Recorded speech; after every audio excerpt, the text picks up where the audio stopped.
¿Cuál ha sido tu momento de mayor desesperación? ¿Puedes recordar un instante en tu vida en que ya no podías más? ¿Puedes pensar en ese momento donde te sentiste completamente impotente para salvarte a ti o ser querido por alguna persona? ¿Recuerdas algún momento donde caíste enfermo o donde un ser querido estuvo enfermo? ¿Recuerdas tristemente cuando un ser querido, familiar, partió con el Señor? En momentos como ese, ¿verdad?, daríamos todo lo que tenemos para que Dios hiciera lo que fuera. Para sanar, para liberar, para consolar. Daríamos lo que fuera para ser librados de esa angustia. Cuando una enfermedad parece que pondrá fin a nuestra vida, o sufrimos un dolor que parece no tener fin, cuando un hijo o un ser querido está en grave peligro o sufriendo un mal, son momentos en que nuestra boca se seca. Hay una inquietud en nuestro pecho. Corremos a todas partes, empezamos a lamentarnos, empezamos a entristecernos, a llorar. Nuestra alma grita. Entramos en desesperación. Aunque nosotros gemimos y nos angustiamos, Dios no se desespera. Dios está en su santo templo y es nuestra firme ancla en momentos como ese. Nos libra de ser consumidos por la desesperanza. Nos permite ser llenos de esperanza, de paz, aunque todavía no vemos ningún cambio en nuestra realidad. En Marcos capítulo 5, versículos del 21 al 43, encontramos a Jesús y a dos personas que estaban desesperados. Por una parte tenemos el milagro de la sanidad de la mujer que tenía flujo de sangre y por otro lado, la resurrección de la hija de Jairo. Encontramos aquí una mujer. Encontramos aquí un padre desesperado. Pero encuentran a un Salvador compasivo, a un Salvador que les llena de fe, de esperanza. Empezamos con la mujer desesperada. El contexto nos muestra que Jesús había estado en Decápolis, una región poblada mayormente por gentiles, donde acaba de liberar al endemoniado gadareno. Desde ahí había cruzado el mar de vuelta a Galilea, una zona poblada mayormente por judíos. Allí fue inmediatamente rodeado por la multitud. Esa multitud, como dice Lucas capítulo 8, verso 40, le estaba esperando con gozo. Esto fue común en el ministerio de Jesús. Al ver sus sanidades, milagros, era buscado por personas, por muchedumbres que buscaban ser aliviados de sus males. Muchos perseguían las bendiciones que Jesús vino a traer como Mesías, como Hijo de Dios. Y dentro de toda esa multitud que lo estaba rodeando, apenas descendió de la barca, hubo un hombre que se le acerca, llamado Jairo, principal de la sinagoga. Este hombre lo llama angustiado ya que su hija estaba muriendo y necesitaba que Jesús fuera a su casa para sanarla. Sin embargo, dejaremos este pasaje hasta aquí porque mientras Jesús se dirigía hacia la casa de este hombre, apareció una mujer que padecía de flujo de sangre y estaba ahí, entre la multitud. Buscaba también sanidad. Esto abre como un paréntesis en el relato de la hija de Jairo. Un relato dentro de otro relato, podríamos decir. Y esto se describe de la misma manera en los registrados por Mateo y Lucas. Y es que la historia de la mujer de flujo de sangre no deja de ser importante y es necesaria. Primero porque esta mujer debía ser sana y porque el Señor quería enseñar algo particular a través de este milagro. Y segundo porque este pasaje, este episodio daría una imagen de tiempo para que la hija de Jairo falleciera. Así Jesús se iba a glorificar en resucitarla.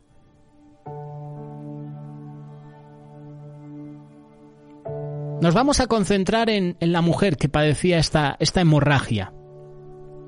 Dice la palabra que estaba en una situación extrema, de extrema vulnerabilidad. La ley la señalaba como impura. Es decir, si alguien la tocaba o si alguien estaba en contacto con lo que ella había tocado, quedaba también impura. ¿Puedes leerlo?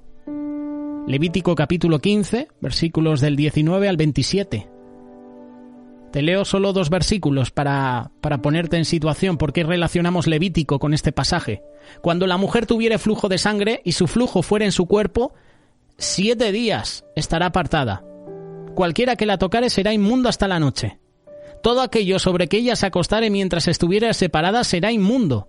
También todo aquello sobre que se sentare será inmundo. Al saber esto podemos ver que esta mujer estaba desesperada, ya que ese padecimiento que sufría le impedía todo tipo de contacto normal, cotidiano con la gente. Ella estaba en una situación parecida a la de un leproso, aislada, inmunda. Es decir, no solo estaba debilitada físicamente, sino que estaba condenada a estar fuera de toda comunión con su pueblo, incluso con los familiares, que no los menciona la palabra de Dios. Ella no podía estar en el templo, ni participar de las ceremonias. No podía estar en las fiestas. Estaba fuera de toda la vida social. Estaba fuera de toda la vida espiritual del pueblo. No es menor considerar que ella padeció la situación 12 años, es lo que dice el versículo 25. Y es difícil imaginar todo el dolor, el sufrimiento de esta mujer. No se menciona ningún marido. ¿Qué hombre habría querido casarse con ella en esa situación? Decía la ley, si alguien se acuesta con una mujer y tiene relaciones sexuales con ella durante su periodo menstrual, pone al descubierto su flujo. Y también ella expone el flujo de su sangre. Los dos serán eliminados de su pueblo. Levítico capítulo 20, verso 18. ¿Quién se iba a casar con una mujer así? Además de que sus fuerzas físicas y espirituales estaban agotadas por ese azote, durante esos años que sufrió, ella fue explotada, abusada por médicos fraudulentos. Sí, lo dice la palabra. Se aprovechaban de esa situación de desamparo. Le sacaron todo el dinero que pudieron. No solo no la ayudaron a encontrar una cura, sino que se encontraba peor que antes. Léelo en el versículo 26. El pasaje está en Marcos capítulo 5, versículos del 21 al 43. Ya en este versículo 26 habla de esos doctores, entre comillas, que le sacaban todo el dinero. Y la mujer estaba peor que antes. Y en ese contexto que ella vio a Cristo, lo único que supo es que tenía que abrirse paso hacia Él. Se acercó desde atrás, entre gente que le estaba impidiendo el paso. Y seguramente que le iba a tener asco porque la iban a rechazar por ser impura. Porque además se trataba de personas que podrían reconocerla. Incluso podrían reprocharle el hecho de tocar a Jesús y hacerlo impuro mientras Él se dirigía a sanar a la hija de Jairo. Pero ella dejó la vergüenza atrás, se esforzó dentro de su debilidad y lo único que sabía era que tenía que llegar a tocar a Cristo. Aunque fuera para tomar el borde de su manto. Porque solo Él podía sanarla.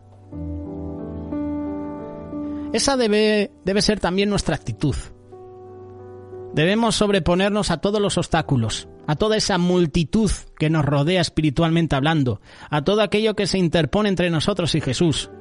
Incluso cuando eso implique exponernos a vergüenza o a rechazo, debemos extendernos hacia adelante, como decía el apóstol Pablo, hacer todo lo posible, utilizando todas nuestras fuerzas para alcanzar a Jesús y llegar así a tocar siquiera ese borde del manto.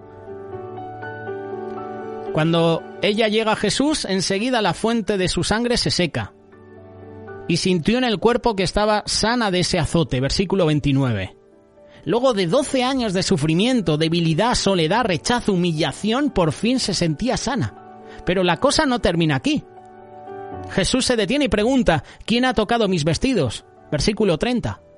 Los discípulos consideraron que la pregunta del Señor no tenía sentido. Todos estaban tocando a Jesús. Todos estaban apretando, ¿no? La multitud lo estaba apretando, dice la palabra. Es como si alguien que camina en el metro en el metro de Madrid, por ejemplo, o de Barcelona, en el más importante, en hora punta, pregunta ¿quién lo toca? Mientras se encuentra rodeado, apretado por un montón de personas. Pero él les dijo, alguien me ha tocado, porque yo he conocido que ha salido poder de mí. Lucas 8:46. Esto significaba que algo especial había ocurrido, y no es que él no lo supiera. Jesús quería que ella diera un paso adelante para dar testimonio de esa fe que había tenido. Cuando ella respondió, también se movió por fe. Esto nos recuerda la pregunta que hizo el Señor a Adán en el huerto cuando le dijo, ¿dónde estás? Pero aquí tiene el significado opuesto, ya que la pregunta a Adán era para que él se diera cuenta de que había roto su comunión con Dios por el pecado. En cambio, en este caso, Jesús pregunta, ¿quién es el que me ha tocado? Para que esta mujer se diera cuenta que había tenido fe en él, y que esa fe la había salvado. Por eso Jesús la responde, hija, ten ánimo, Mateo 9:22, tu fe te ha hecho salva, ve en paz y queda sana de tu azote. Jesús se refirió a ella como una expresión tierna, íntima. La llamó hija, la animó, le hizo saber que no solo había sido sanada, sino que también salva. En estos días hemos compartido de los leprosos, hemos compartido del ciego de nacimiento. Los 9 leprosos reciben la sanidad, pero solo uno glorifica a Dios, es decir, que los otros 9 se quedaron con el milagro, pero solo este leproso, el que volvió, se queda con el milagro, pero es que luego, lo más importante, viene a glorificar a Dios, se queda con Jesús. No solo había sido sanada, sino que también salva, había tenido un encuentro personal con Jesús. Y eso es maravilloso, porque el Señor siempre mira con favor a quien acude a sus pies con fe. Sin fe es imposible agradar a Dios, ¿verdad? Ya que cualquiera que se acerca a Dios tiene que creer que Él existe y que recompensa, ¿no?, a quienes lo buscan. Lo hemos leído en estos días en Hebreos capítulo 11, verso 6. Hemos hablado de la fe. La verdadera fe es una que se extiende hacia Jesús, no una que se queda en la pereza o la cobardía espiritual. Es una fe que llega a Cristo a pesar de que deba enfrentar burla, vergüenza. Jesús dijo, al que a mí viene, yo no le echo fuera. Juan 6:37. Quien va a sus pies no es rechazado, sino que será salvo por fe, y puede ir en paz porque ha encontrado la vida. Vemos en esta mujer una imagen viva de la fe verdadera. Ante esa fe, Jesús no solo sana su cuerpo, sino que salvó su alma. Y así nos da una visión de la restauración que vino a traer Jesús como el Mesías, incluso más allá. Al declararla sana y salva públicamente, la restituyó en su lugar en la sociedad, ya que todo el pueblo ahora sabía que ella había sido librada de su aflicción.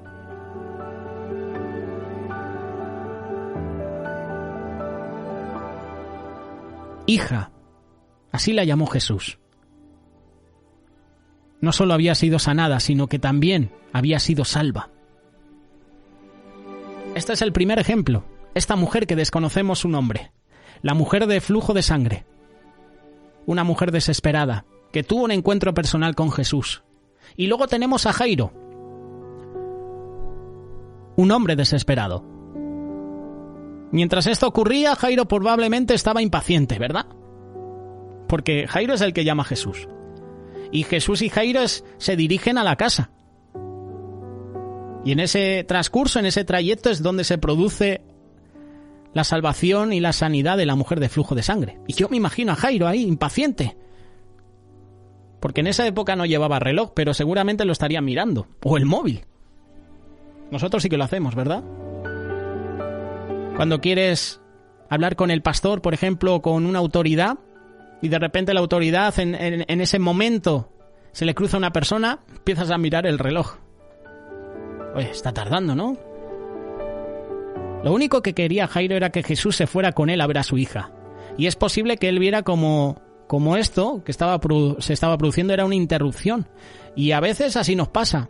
Suceden cosas que nos parecen retrasar o interrumpir lo que creemos que debía ocurrir y nos impacientamos, nos angustiamos pensando que Dios se está demorando o que hay obstáculos que deberían ser removidos ya mismo. Sin embargo, lo que hemos mencionado era algo que Jesús tenía contemplado. Así mostraba aún más su poder.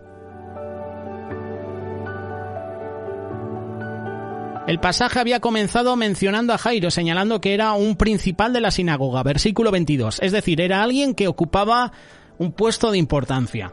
Aunque era un laico, las responsabilidades de Jairo eran sociales, religiosamente importantes. Este varón se postró a los pies de Jesús, con lo que demostraba que estaba poniendo su esperanza en Jesús, en un momento de completa angustia.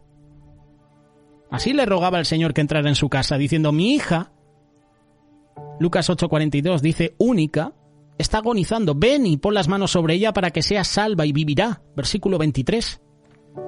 Jairo, sumado al caso de José de Arimatea y Nicodemo, nos muestra que no todos los líderes religiosos se opusieron a Jesús.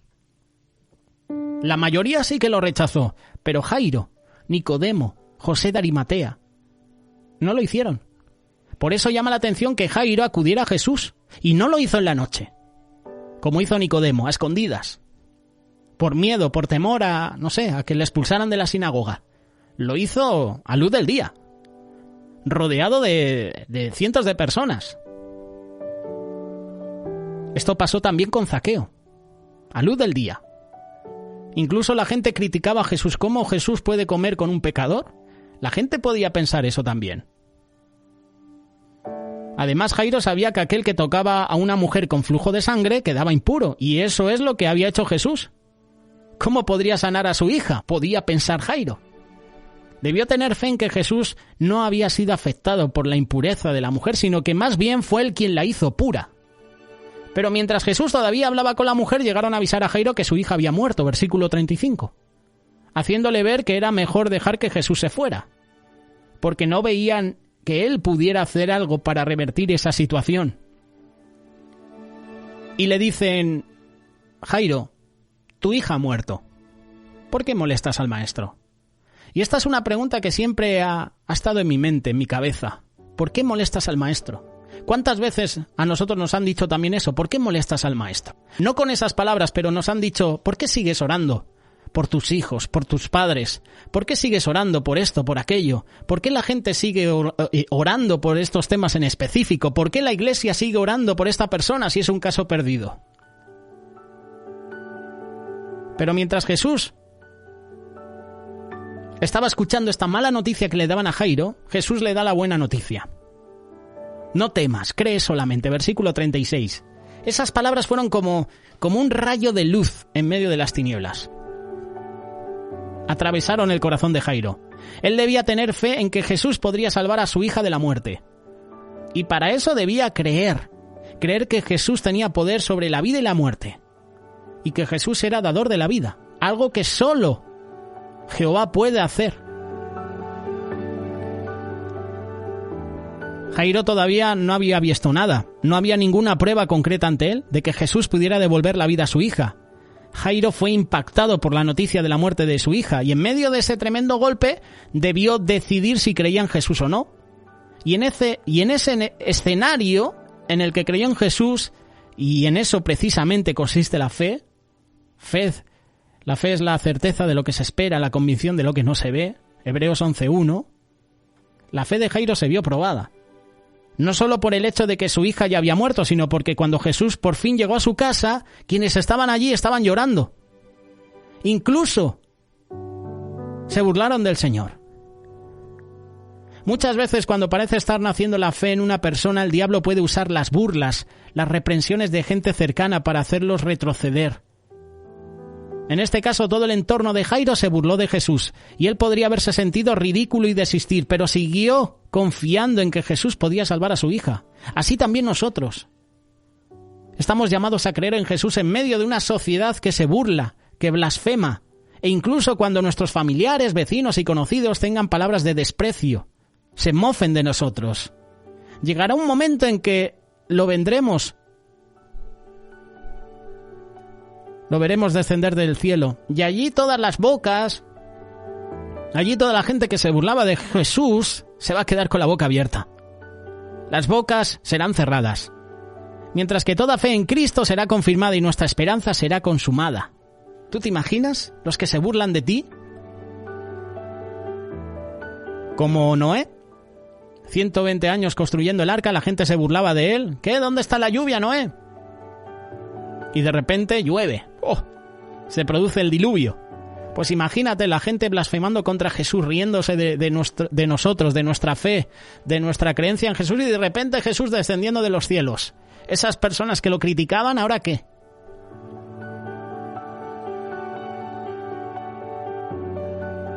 Los incrédulos y los rebeldes son entregados a su ceguera. No podrán ver el amor de Cristo. Solo quienes buscan el rostro del Señor podrán recibir más de Él.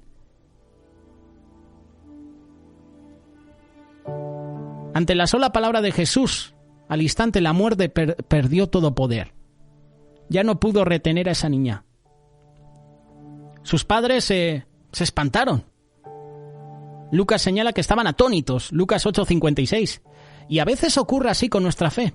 Estamos orando por algo y creemos intelectualmente que Dios lo puede hacer, pero cuando efectivamente lo hace, quedamos asombrados, como si realmente no hubiéramos esperado que lo hiciera. Así ocurrió también cuando la iglesia de Jerusalén oraba por la liberación de Pedro, cuando éste se encontraba en la cárcel, Hechos 12. Pero una vez que el Señor lo soltó de la prisión, sobrenaturalmente Pedro golpeó la puerta de la misma casa donde estaban orando, y los hermanos no creyeron que era Pedro quien estaba golpeando la puerta. De todas formas, siempre el poder de Dios nos sorprende, porque estamos hechos para asombrarnos ante Dios. Y de esa manera, cuando Dios te asombra, tú tienes que alabarlo por sus maravillas. La niña que hace minutos yacía sin vida se había levantado. Andaba, comía. Así fue como la salvación llegó a la casa de Jairo, cuando humanamente ya no había esperanza. Por eso el mensaje es que Jesús es la única esperanza. Son dos historias que están entrelazadas de una manera increíble. La mujer llevaba enferma 12 años, los mismos que tenía la hija de Jairo. No es casualidad. Entonces, mientras la hija de Jairo estaba naciendo, esta mujer estaba comenzando a padecer su terrible mal. Y hay que meditar en eso. Porque sin saberlo, esta mujer enferma y Jairo, junto a su familia, se iban a encontrar 12 años después. ¿En torno a quién? En torno a la persona de Jesús. Y esto nos enseña la providencia de Dios, cómo Él traza las circunstancias y cómo gobierna todas las cosas para su propia gloria y para el bien de nosotros. Ambas historias empiezan en angustia, en desesperación, pero luego terminan en esperanza, alegría. ¿Quién hizo la diferencia? Jesús. En muchas ocasiones el Señor nos permite pasar por el valle de sombra de muerte, nos despoja de todas nuestras seguridades, de aquello que más amamos e incluso de nuestra salud, tristemente de la salud de familiares, para que aprendamos cuál es nuestra verdadera necesidad, para que entendamos quiénes somos ante Él. El problema es que nuestro pecado nos contamina, nuestro corazón nos engaña, tanto que muchas veces el dolor y la angustia son lo único que nos hace despertar y abrir los ojos. Por eso alguien ha dicho que el dolor es el parlante de Dios. Está claro que no basta el dolor, ya que en situaciones de aflicción muchos se endurecen sus corazones y acaban en suicidio. Pero cuando el Espíritu de Dios obra en nosotros a través de situaciones desesperadas, angustiosas, nos lleva a darnos cuenta de que solo lo tenemos a Él. Mira lo que dijo David, Salmos 73, 25 y 26. ¿A quién tengo los cielos? Solo a ti. Sin ti no quiero nada aquí en la tierra.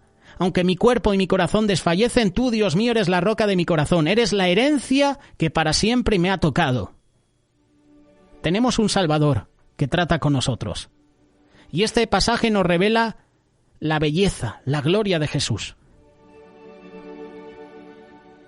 Esto también muestra lo que Cristo hizo. Siendo el Dios llamado alto y sublime, como dice Isaías 57:15, puso sus pies en el polvo.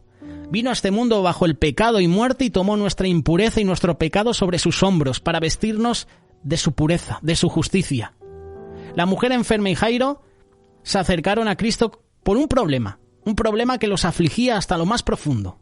Con todo eso se trataba de problemas temporales, propios de asuntos de la vida. Sin embargo, hay un problema más profundo que Cristo atendió en ellos.